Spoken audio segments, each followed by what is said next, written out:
شعراء ذوی الدام بھی موجود ہیں، اور یہ روحانی بابرکت ادبی انٹلیکچوئل محفل مرحوم کی برسی کی نسبت سے اس بات کا حق رکھتی تھی کہ ٹورنٹو کے کم از کم اسکالرز اور علماء اس مجلس برسی میں ضرور شریک ہوں اور شرکت کریں۔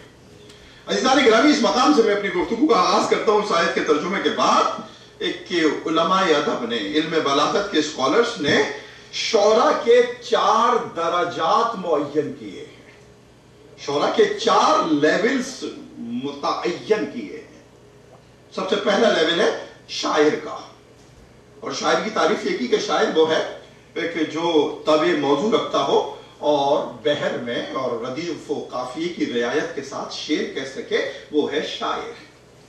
اس سے بلند منزل پر آ کر اگر کوئی شخص خود ایک صنف پیدا کرے اور اس صنف میں اپنی زندگی کو گزار دے تو وہ شاعر نہیں، استاد کہلاتا ہے۔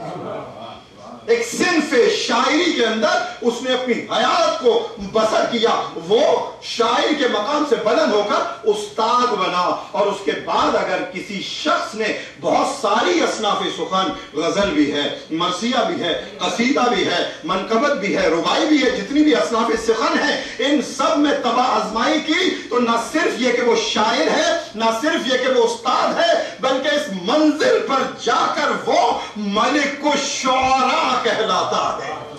درود پڑھیں محمد والے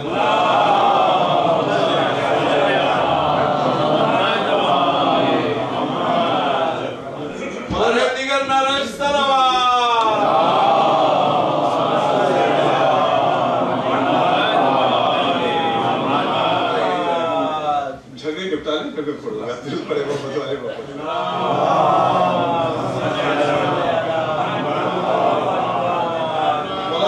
کا طالب ہو۔ تو پہلی منزل شاعر، یعنی جو طبع موضوع رکھتا ہو اور کلام کہتا ہو، شاعر ہے۔ جو ایک صنف سخن پر پابند ہو گیا اور اس کے اندر مسلسل اجتہادات کرتا رہا، وہ استاد کہلایا۔ اور جس نے بہت ساری اصناف سخن پر بیک وقت گفتگو کی، وہ ملک الشعراء کہلایا۔ وہ شاعر بھی ہے، وہ استاد بھی ہے، اور ملک الشعراء، شعراء کا بادشاہ، کنگ آف دا پوئٹس ملک الشعراء ہے۔ اور ایک وہ ہے اس کے بلند تر، ایک جو نہ صرف یہ ایک موضوع شاعری کر رہا ہو اور صنف میں شاعری کر رہا ہو، بہت ساری اصناف میں شاعری کر رہا ہو، بلکہ خود بہت ساری اصناف شاعری کا موجد بھی ہو، وہ شاعر علامۃ الشعراء کہلاتا ہے۔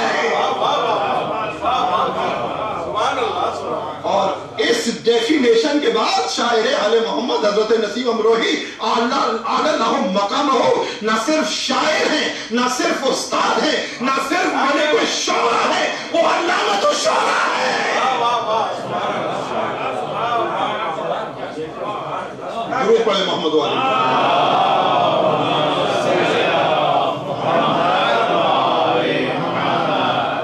علم کے ماہرین نے جو عربی شاعری، فارسی شاعری اور اردو شاعری کے ماہرین ہیں، بلاغت و علم و معنی و بیان پر جنہوں نے گفتگو اور کلام کیا، انہوں نے یہ کیٹیگرائزیشن کیا اور یہ درجہ بندی کی۔ تو آخری مقام ہے علامۃ الشعراء کا، شاعروں میں علامہ۔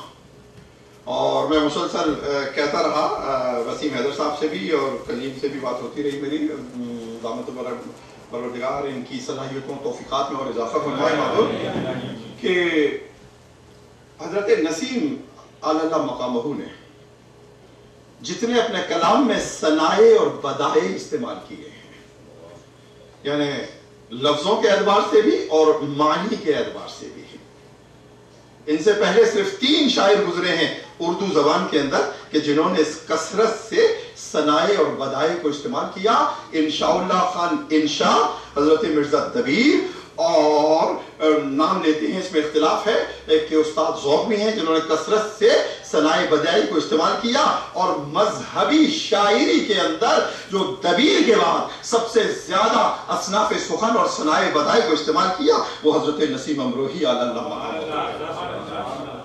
اور کیونکہ عربی فارسی کے عالم نہیں استاد تھے. عربی فارسی صرف پڑھاتے نہیں تھے بلکہ اس کے قواعد صرف و نحو کی کتابیں لکھی. یہ شاعر جن کی برسی کی آج مجلس ہے, سوا وجود اس کے تقریباً 200 سے زیادہ مراثی ہیں آپ کے, 150 سے زیادہ خود تصنیف کتابیں بھی ہیں جو ادبیات پر, عربی علوم پر. اور ایک بہت بڑا شرف یہ ہے, بلکہ اردو زبان کو یہ شرف ملا, اردو ڈکشنری کو یہ شرف ملا کہ اردو ڈکشنری کی ضخیم پہلی 11 جلدیں ان کے ایڈیٹر بھی رہے ہیں حضرت نسیم اللہ کا. اور میں خود ظاہر ہے کہ ان کے مراثی کی مجلسوں میں شامل بھی رہا اور بہت محبت فرماتے تھے اور لوکنگ فارورڈ وہ میرے لیے دعائیں فرمایا کرتے تھے. تو اسی کا قرضہ آج میں ادا کرنا چاہتا ہوں, لیکن ایک مجلس میں ادا نہیں ہوگا, یہ سلسلے انشاءاللہ جاری و ساری رہیں گے. اور میں آج کی گفتگو اور کلام ظاہر ہے کہ قرآن مجید کی آیات اور کلام معصوم, جیسا کہ ہمارا عنوان بھی تھا کہ یہ واحد شاعر ہیں. یہ میں بالکل تحقیق کے ساتھ کہہ رہا ہوں, عربی شاعری, فارسی شاعری, یہ سب میرے پیش نظر ہے. عربی کے یہ سارے دواوین میں لے کر آیا ہوں, جو ابھی وہ نام اشعار میں آئیں گے میں آپ کو بتاؤں گا. اور ان دواوین کی زیارت کرنا بذات خود آج کے دور کے شاعری کے لیے ایک بہت بڑا شرف ہوگا.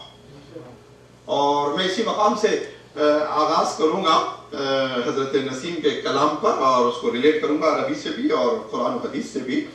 ایک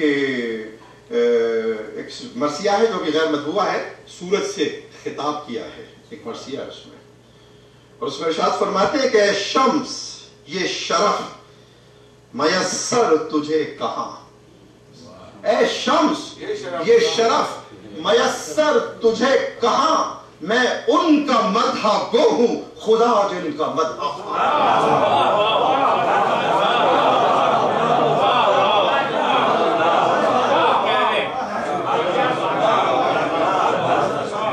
اے شمس یہ شرف میسر تجھے کہاں, میں ان کا مدح گو ہوں خدا جن کا مدح خواں. اس مصرے میں ایک بات ہے, اور ایک میرے دوست نے اس پہ گفتگو کی تھی, اس لیے کہ اگر کوئی شخص مرثیہ کہے تو وہ ہے مرثیہ گو, اور ہزاروں آدمی ہیں کہ اس کے مرثیے کو پڑھ سکتے ہیں, وہ ہے مرثیہ خوان.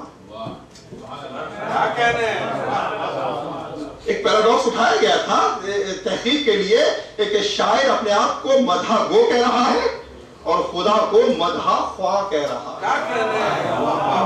ملاحظہ فرما لیا. تو اب میں نے اس کا جواب دیا, میں نے کہا کہ مدح گوئی تو ہر انسان کر رہا ہے, کریٹ کر سکتا ہے مدح, لیکن رب العالمین کو کیوں حضرت نسیم نے اس مقام پر مدح خواہ کہا کہ اللہ نے اہل بیت کی مدحت کریٹ نہیں کی ہے, اپنے علم ازلی سے لوح محفوظ پر لکھی ہے, وہاں سے خوانی کہا.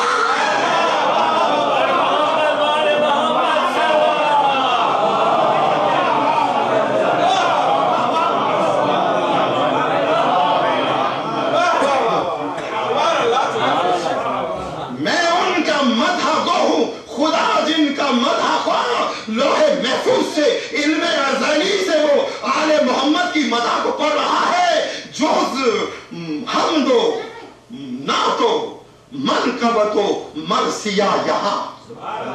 اب دیکھیے کہ توحید, نبوت, امامت اور پھر سید الشہداء اسی ترتیب سے کہتے ہیں, جز حمد و نعت و منقبت و مرثیہ یہاں. کل زندگی میں ایک شعر نہیں رہے گا, کل زندگی میں ایک شعر نہیں رہے گا, میں